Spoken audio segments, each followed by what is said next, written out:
Assalamualaikum warahmatullahi wabarakatuh. Madayaw, ugmayong adlaw kaninyong tanan. Magandang araw sa inyo lahat.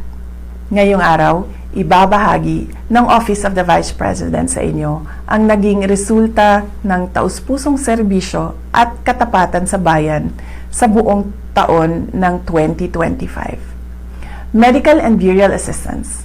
Alam nating malaking hamon ang pagkawala ng pondo para sa ating social services ngayong taon. Ngunit sa bawat krisis na hinaharap ng ating kababayan, kailangan ng gobyerno ng matatag na solusyon. Hindi kami pumayag na maging dahilan ang kakulangan ng budget para maputol ang serbisyo. Sa halip, nakipagtulungan kami sa ibang ahensya ng gobyerno at nagtagumpay na makakuha ng alternatibong pondo. Dahil dito, nananatiling bukas ang ating assistance windows nitong taong 2025. Nakapagbigay tayo ng tulong sa 4,643 na Pilipinong may karamdaman.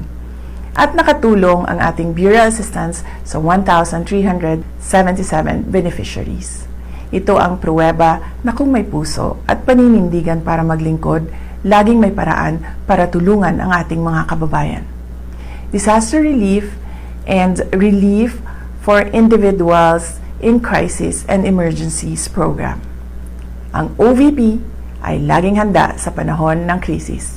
Ang ating Disaster Operations Center ay patuloy na naghahatid ng agarang tulong. Sa kabuuan, umabot sa 73,054 na pamilyang Pilipino na naapektuhan ng kalamidad ang ating natulungan. Kabilang dito ang 9,129 na pamilyang nakatanggap ng donated items.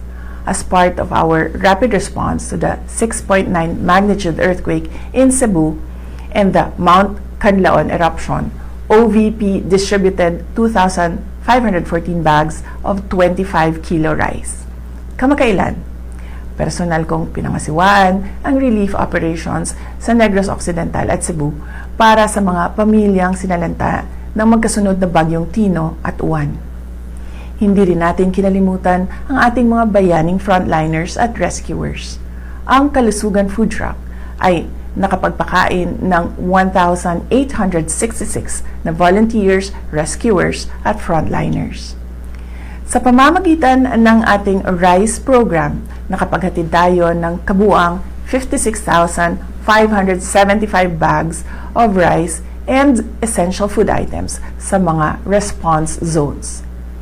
Pagbabago 1 Million Learners and Trees campaign.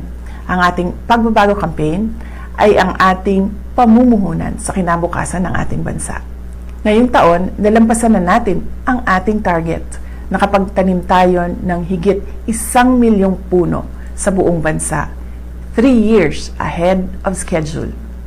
Bilang simbolo ng dedikasyon, inakyat ng ating team sa Southern Mindanao ang Mount Apo, ang pinakamataas na bundok sa bansa, para magtanim ng tinikaran trees at markahan ang ating millionth milestone.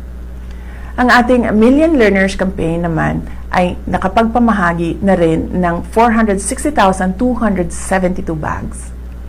Direkta itong nakarating sa mga remote areas tulad ng Ubo-Manuvo Indigenous Peoples Learners sa Kidapawan City. Magnegosyo Taday. Ang pag-ahon sa kahirapan ng bawat pamilyang Pilipino ay prioridad natin. Sa pamamagitan ng Magnegosyo Taday, nakapagbigay tayo ng suporta sa kabuuang 15 groups at 2,245 aspiring entrepreneurs ngayong taon. Libreng Sakay Program. Ramdam natin ang bigat ng presyo at bilihin at pamasahe. Kaya napakahalaga ng ating Libreng Sakay Program. Ngayong taon, pinalawak pa natin ang programa kasama na ang Tacloban City kung saan malaking tulong ito sa mga estudyante at pamilya.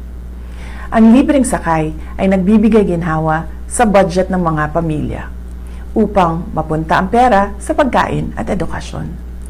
Mula Enero hanggang Oktubre, ang ating libreng sakay buses ay nakapagsilbi sa 875,176 na commuters nationwide. Accountability and operational excellence. Ang ating determinasyon na maglingkod ay sinasabayan ng dedikasyon sa good governance at operational excellence. Dahil sa ating digitalization efforts, binigyan tayo ng special citation mula sa Development Academy of the Philippines dahil sa ating paperless challenge. Nakapag-save tayo ng mahigit 3.2 milyong sheets of paper. Ito ay patunay ng ating commitment sa efficiency at sa kalikasan. Ito ay bahagi ng ating araw-araw na operasyon. Mula sa mahusay na financial report ng OVP Finance Team, nakuha natin ang unqualified opinion mula sa Commission on Audit, ang highest audit rating. Ito ay malinaw na indikasyon ng ating transparency at fiscal integrity. Lubos po ang aming pasasalamat sa lahat ng aming mga OVP partners na binigyan natin ng isang pasidungog noong buwan ng Hunyo.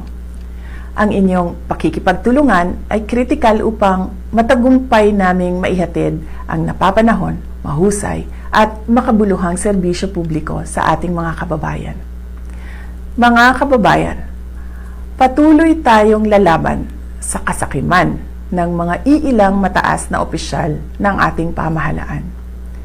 Patuloy namin na ipapakita sa inyo na ang tanggapan ng pangalawang Pangulo ay mahalaga sa amin ang pagkakaroon ng plano, mahusay na implementasyon ng proyekto, paglaban sa korupsyon at tapang at malasakit para magkaroon ng kapayapaan at kaunlaran sa ating bayan.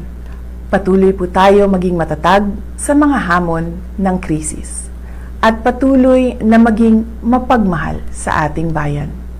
Gikan sa tibuok opisina sa Vice Presidente, naghinaot mi sa inyong malipayong pagsaulog sa Pasko ug kasadya sa inyong bagong tuig. Mahalin natin ang Pilipinas para sa Diyos sa bayan at sa bawat pamilyang Pilipino. Syukran.